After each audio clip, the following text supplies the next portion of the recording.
Guys, welcome back to my channel Priyanka mini ব্লগে। তোমাদের অনেক অনেক ওয়েলকাম জানিয়ে আমি আমার ভিডিওটা এখন থেকে শুরু করছি। তো এখন আসলাম তোমাদের সাথে কিছু শেয়ার করার জন্য। তো আর তার আগে বলি যে কালকে আমার বিবাহবার্ষিকী ছিল, তো সেখান থেকে কি কি গিফট পেয়েছি তো সেগুলো তোমাদের সাথে শেয়ার করব। তো তার জন্য চলে এসেছি এখন ভিডিও নিয়ে তোমাদের সাথে শেয়ার করবো বলে। তো এই যে একটা শাড়ি পরে গেল ক্যাটলগটা। তো এই যে একটা শাড়ি রেড কালারের, তো এটা আমার একটা কাকিমা দিয়েছে। তো দেখুন খুলে দেখায়। তো তোমরা বলো শাড়িটা কেমন হয়েছে, আমার তো ভালো লাগছে। তো চলো আরো কি কি পেয়েছি সেগুলো তোমাদেরকে দেখায়।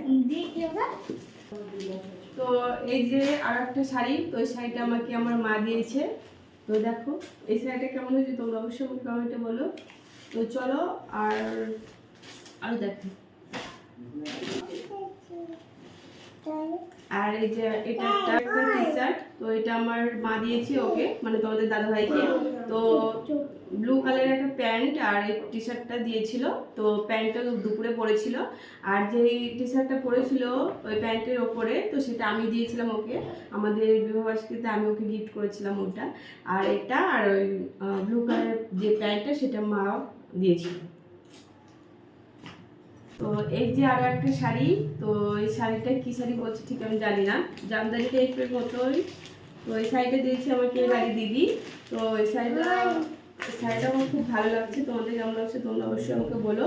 তো এইটুকু আমি খুললাম। আর তোমাদের দাদাভাই আমাকে একটা শাড়ি গিফট করেছে, তো সেটা তোমাদেরকে দেখাবো। দিয়েছে ভাই, তো খুব ভালো লাগছে দেখতে। আর তোমাদের দাদাভাই তো আমাকে দেয়নি, ভাই দিয়েছে। তো এটা দিয়ে তোমাদের দাদাভাই আমাকে প্রপোজ করেছে। তো দেখো, তো এই যে আরো একটা শাড়ি, তো এটা তোমাদের দাদাভাই দিয়েছে।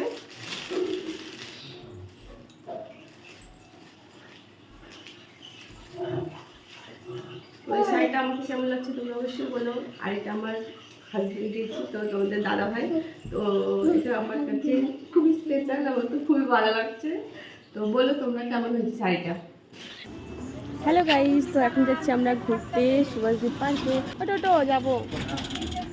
এখন আমরা টোটোতে আছি, যাচ্ছি সুভাষদ্বীপ পার্কে। তো তারপর টিকিট কাটলাম, কেটে তারপর ভেতরের দিকে যাচ্ছি। তো দেখতে পেলে পাশে একটা বাঁদর ছিল, তো ভয় লাগছিল দেখতে, তাও আমরা সাহস করে চলে গেছি ভেতরের দিকে। তারপর ভিডিও করছিলাম, তো পাশে বোনটা এসে হাই করলো, আর একটা বোন তো ভিডিও করছিলাম বলে সাইডে চলে গেলো, তো ওকেও ডাকলাম। তো তারপর ওই বোনটাও আসলো ভিডিওতে। তো আমরা ঘুরতে এসেছি সুভাষদ্বীপ পার্কে। তো এই ফার্স্ট টাইম আসলাম আমি, আর তা হাজবেন্ডের সাথে না, বোনদের সাথে। তো চলো যাওয়া যাক ভেতরে, তোমাদের সাথে সবটা শেয়ার করবো। তো এখন আমি হাঁটছিলাম, তো তারপর আমার ভাইয়ের বউ একটু ভিডিও করে দিল, বললো যে দিদি তুমি এটা রিলসে ছাড়তে পারবে, তো তোমার এই জন্য ভিডিওটা একটু করে দিলাম। ঠিক আছে। তো তারপর দেখো ছেলে ওই যে সামনে সামনে যাচ্ছে, ও ফার্স্ট খুবই, কারণ ও অনেকদিন ধরে আমাকে বলে যে মা নিয়ে চলো ঘুরতে যাব। তো আমি নিয়ে যেতে পারি না, কারণ একা একা বুঝতে পারছো, ওই জন্য আমি কোথাও বেরোই না। আর তোমাদের দাদাভাইকে বললে তোমাদের দাদাভাই তো যায় না, আর ওই পার্কে তো যেতেই চায় না। তো তারপর ওই যে সব বোনরা, ভাই, তারপর বোনের মেয়ে, তারপরে আমার সোনা বাবা, তো সবাই মিলে একসাথে মানে গেছি ওখানে। তো খুব ভালোই লাগছে আমাদেরকে, একটু ঘুরছি, ভিডিও করছি। তারপরে পুচকিটা আছে খুবই একদম, তো ওরও খুব ভালো লাগছে, ছেলেরও খুব ভালো লাগছে। তো এগুলোতে চড়বো বলছিল, বাট ভয় পাচ্ছিল। তারপর আমরা এখন বাড়ি যাব। আজকের এই ভিডিওটা তোমাদের কেমন লাগলো তোমরা অবশ্যই আমাকে কমেন্টে জানাবে। আর গিফটগুলো কেমন হয়েছে সেটাও তোমরা অবশ্যই বলো। আর বোনরাও বাড়ি চলে যাবে। তো আজকের মতো এই ভিডিওটা আমি এখানে শেষ করছি। সবাই ভালো থেকো, সুস্থ থেকো, সবাইকে টাটা, বাই বাই। নেক্সট ব্লগে আবার তোমাদের সাথে দেখা হচ্ছে। তো ততক্ষণ তোমরা ভালো থেকো।